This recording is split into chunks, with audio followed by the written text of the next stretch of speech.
ஆக்சுவலாக Sunday last time போட்ட வீடியோவில் சண்டே நான் பேட்மிண்டன் ப்ளே பண்ணல அண்ட் சீட் மீல் இருந்துச்சுன்னு சொல்லியிருந்தேன். ஸோ அதனால மண்டே நான் போட்ட வீடியோவில் பார்த்தீங்கன்னா 1.75 kg வரைக்கும் இன்க்ரீஸ் ஆகிருந்தது அப்படின்னு சொன்னேன்.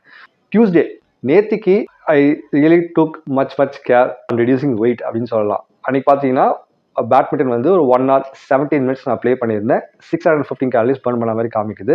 அண்ட் இன்டர்மீடியட் ஃபாஸ்டிங் தான் பண்ணேன். இதில் ரைஸ் தான் எடுத்தேன்.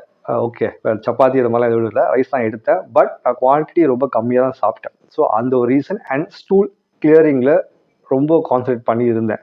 அதாவது மோஷன் கிளியர் ஆகிடணும் கரெக்டாக ப்ராப்பராக, அதுக்குண்டான ஃபைபர் எடுக்கிறது, தண்ணி குடிக்கிறது, அதெல்லாம் ரொம்ப கான்சன்ட்ரேட் பண்ண ஒரு ரீசன்னால நேத்தி என்னோட வெயிட் வந்து பார்த்தீங்கன்னா 71.95 kg இருந்துச்சு. ஸோ ஒரே நாளில் from Monday to Tuesday 1 kg என்னால் ரெடியூஸ் பண்ண முடிஞ்சுது. And by the way please do support and subscribe to my channel. Thank you.